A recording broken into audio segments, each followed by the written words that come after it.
Welcome back to the show, everybody. Today we're diving into a surprisingly controversial subject, urinals. Yes, you heard that right. This isn't just about plumbing. It's about intersection of design, gender politics, environmental impact, and cultural shifts. Joining us here today is Peter Shawn Taylor, Senior Features Editor at C2C Journal and a longtime contributor known for his thoughtful takes from everything from housing to civil liberties. He's here to talk to us about his recent article titled Standing Up for Urinals. Can They Survive the Gender-Neutral Washroom Craze? Peter Shawn Taylor articles explores why urinals are disappearing as gender-neutral washrooms become more and more common. He explains that urinals save space, use less water, and reduce wait times, so removing them can make washrooms less efficient. Taylor highlights examples like the U.S. Navy and Alberta schools where urinals are phased out or discouraged. While he critiques this ideology-driven change, he suggests practical solutions like hybrid design and try to balance efficiency with the ever-changing social trends. Peter, thanks so much for joining us. It's great to have you on the show. It's great to be here, Natalia. Thanks for having me. Of course. So, Peter, what made you decide to write about urinals in the first place? Why this topic and why now? Well, it actually started when I took my 89-year-old mother to see the Nutcracker at Kitchener's Centre in the Square, which is a sort of the premium auditorium in Waterloo region where I live in Ontario, southwestern Ontario. And she had to go to the bathroom at the intermission, and I said, well, I know where the washrooms are. I'll take you there. And so, unbeknownst to me, since I'd been there the last time, they'd taken out all the regular men's and women's washrooms and installed a bunch of unisex gender neutral washrooms. So I tell my mom, well, this is where the washrooms are. And she says, well, why are there men and women lining up in the same line? And I looked, I said, oh, they turned them into gender neutral washrooms. She said, I don't know, Mom, that's just what they've done. And so you kind of, that sort of spins around in your head for a while. And what are the broader implications of gender neutral washroom? This wasn't the first time I'd ever seen a gender neutral washroom, but it was the first time there'd been one in sort of a major public institution like the Centre in the Square. And I realized, well, among the other implications of this is there's no urinals anymore. Yeah. And as a man, that sort of affected me in a significant way. So that got me off on my little research jaunt about urinals, and that's how we came to have the story. Yeah, I mean, they're slowly disappearing. So that's a really interesting topic to discuss. So can you give us like a quick rundown of the history of urinals? Like when did they become common and kind of why they are useful in the first place? Sure. Well, the standard sort of modern urinal dates back to the industrial age in factories, that mainly men working in factories at the beginning of the industrial age, and they needed a way for men to urinate quickly and get back on the job in a way that didn't make everything smelly and horrible. So that was sort of the origins of it. In the 1830s, Paris installed street corner urinals, what were eventually became called pissoirs, for generally the same reason. And by the 1860s, you can tell from patent application, there's urinals pretty much everywhere, because a guy in 1865 in New York was patenting a way to make urinals smell better, kind of a disinfectant sort of component to the standard urinal. So that gives you a sense of how they came along, and then with modern plumbing, et cetera, they're everywhere now. So that's how we came to, and there are some sort of archaeological sites in Sri Lanka that suggest the urinal dates back much farther than that. But the modern urinal is that's the history of it. Right, that's really interesting. So, they were around for a very long time, clearly, and all of a sudden they're disappearing. And Hmm. you mentioned that it's not because of any specific, policy, but it's more of like a side effect of the gender neutral washroom design. You Hmm. mentioned that, the Toronto Pearson Airport, the new terminal they're building, they're not going to have any urinals there. So why do you think the consequences of this kind of movement of removing them is not as, widely discussed? Like it's just kind of happening, but nobody's really talking about it. Right. Well, I don't think anyone has gone around saying you need to get rid of urinals. We can get into that later. I mean, urinals have a lot of advantages, but so why are we seeing urinals disappear now? It's a combination of two things. One, as I talked about in the story, there's the potty parity movement, which is a feminist movement. Women were observing that the lineups, and then there's no quibbling with this, the lineups for women's washrooms are generally longer than the lineups for men's washrooms, and that Mhm. wasn't fair. Part of the reason is that they're shorter is because men can use urinals and women can't. Yeah. So this potty parity feminist movement wanted washrooms to be bigger for women. There should be twice as many water closets, as they call them, for women as for men in order to equalize the waiting time. So that has been fairly well established in Canada. The National Building Code actually does call for twice as many women's water closets as for men in public buildings. But still, if you observe the lineups for women's washrooms are still longer than men. Yeah, absolutely. Um, and so we've seen a kind of a merging of this potty parity movement with the transgender activist movement that seeks to break down all binary definition of sex. Mhm. So the argument is there shouldn't be a men's and women's washroom. That's too constraining.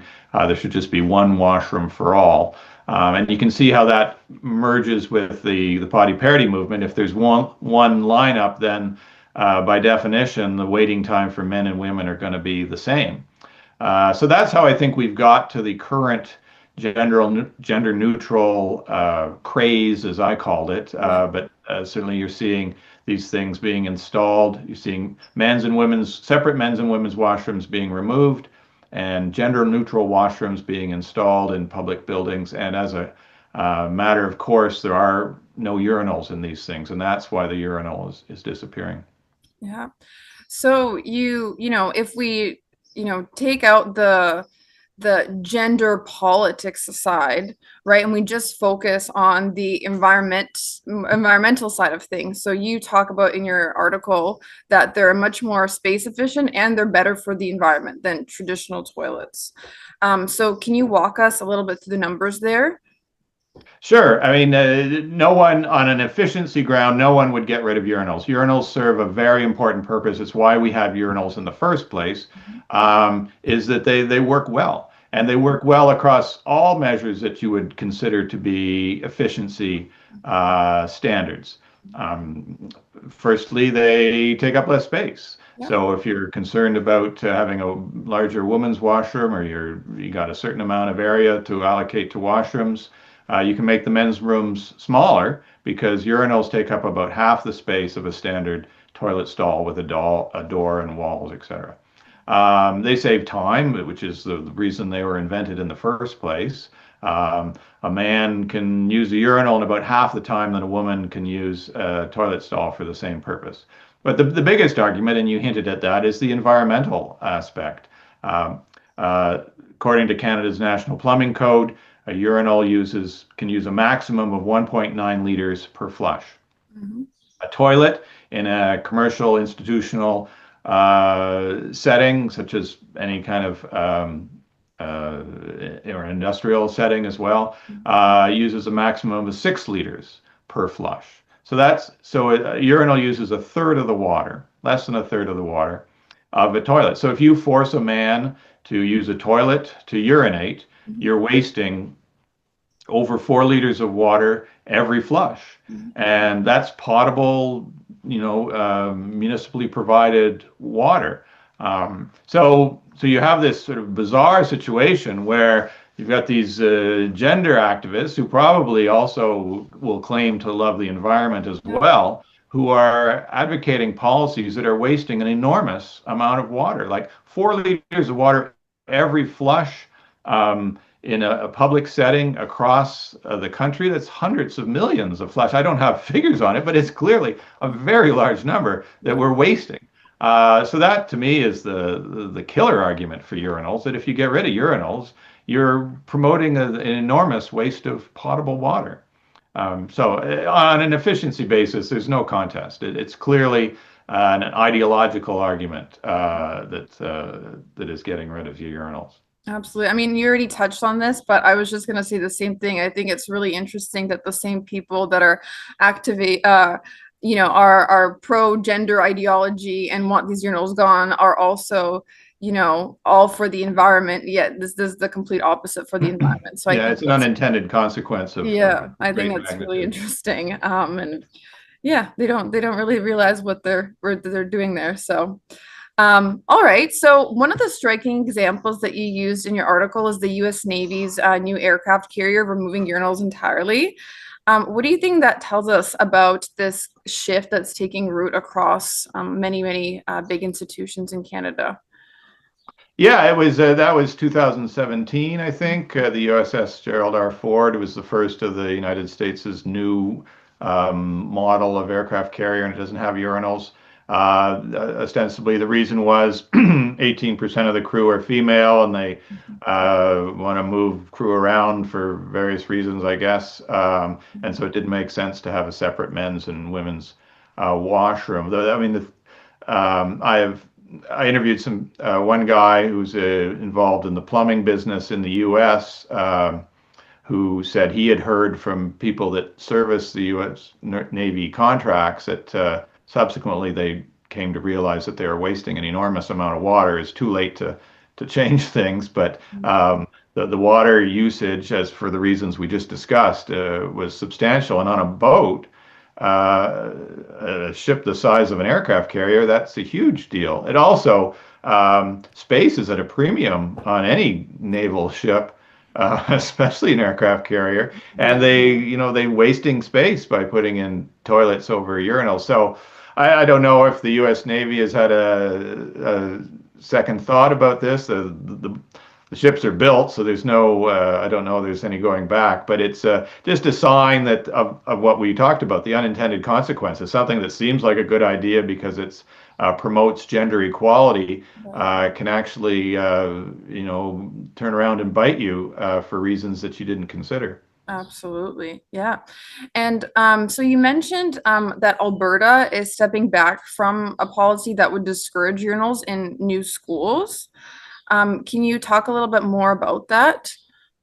I don't know if it's schools as public buildings. Or School public wasn't a buildings. Yeah. particular, Mhm. but yeah. So the earlier NDP government, the Rachel Notley government in Alberta, had brought in a gender neutral policy for public buildings through Alberta infrastructure, and it was born out of all this ideology that we've just been talking about, that in the interests of fairness, washrooms should be gender neutral, and it explicitly says that there shouldn't be urinals Mhm. in public buildings. This was a guideline for public buildings in the province. Mhm. Uh, that was in place for a little bit, and then the United Conservative Party took over, and they got rid of that policy almost immediately, as far as I can tell. When I phoned, you could still see that policy was on the government website.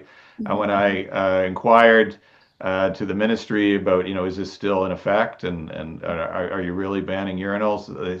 I was told by the minister's press secretary that no, that's gone. And within hours, the actual document had disappeared from the website as well. So it had just been Interesting. sort of kicking around, but no one was paying any attention to it. So I think it's emblematic of a broader movement that is not always obvious. But there's a lot of people that really think this is kind of stupid, and there's Absolutely. pushback. There's serious pushback.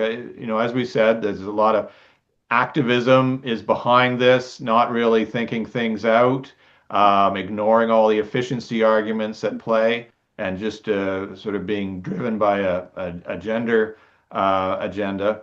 And I think eventually people are going to wake up to it and realize, well, these are the implications. And so Alberta is just one example of many of the pushback I think we're going to see, and maybe increasingly so, against gender neutral washrooms and the elimination of urinals. Absolutely. So looking ahead, in your opinion, what should the future of public washroom design look like? Is it possible to meet the practical needs and the environmental needs without throwing away the, time-tested solutions in the name of ideology? Yeah, I think that separate men's and women's washrooms worked well for centuries.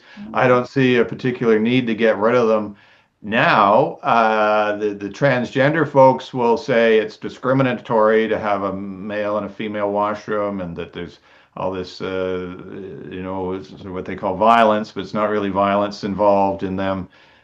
Chooses someone who's transgender choosing which washroom to use. I have no problem. I mean, there are. Um, it is now required that there will be accessible, wheelchair accessible, single stall washrooms in all public buildings. They're everywhere. Yep. Um, I have no problem with making those available to people that don't want to choose between using a men's and a women's washroom. I think that's a fine solution. You will hear some activists say that they don't want that that's also discriminatory. Other people will say only people in wheelchairs should be using wheelchair accessible washrooms. I don't find that a particularly convincing argument. I think they should be just made universal, and anyone who wants to use them can. And then we should go back to male and female washrooms. So one thing we haven't got into is the fact that women don't really like the idea of going to a universal washroom either. And maybe you're more of an expert on this than I am, but as everybody I've talked to, well, save for one radio host who thought it was a great idea, says that you're in a public building, you're going to a sporting event or something, you're in a huge lineup, everyone wants to get through during intermission to get back to their seats, and you've got men going into these stalls as quickly as they can to get back out again. Does a woman really want to go into a stall that a man has just urinated in as quickly as possible? I don't think so. Absolutely not. And it's not just anecdotal. There's also, my story includes some polling evidence that women, by a very large majority, say they're not really enamored with this idea. And the main reason is that the men leave those stalls pretty messy. So that plays into it as well. We've got all sorts, and you also lose, again, you might be the expert on this, that the idea of the women's washroom is kind of a little sanctuary, a place that you can go and sort of hang out with your friends and take a little break from things. That's also lost if you mandate gender neutral washroom. So I don't see, in terms of a compromise, I'm happy to allocate the accessibility single stall washrooms to whoever wants to use them. And then I think we maintain male and female washrooms for the vast majority of the users. And the men's washrooms should absolutely include urinals because they work well and they're better for the environment and better for everyone. I mean, I think we just need to leave them alone, honestly, and keep it as is. And ultimately, at the end of the day, we just use the washrooms. We're in and out of there. I don't think it needs to be, a big social movement as it's made out to be currently. So I completely agree with you. So Peter, thank you so much for sharing your thoughts on this topic. Thank you everybody for joining. If you want to read more about this topic, please visit C2C Journal. Peter's article will be linked down below in the description. And again, Peter, thanks so much for being here. It was great to have you on the show. It was a pleasure. Thanks for having me, Natalia. Thank you so much, Peter.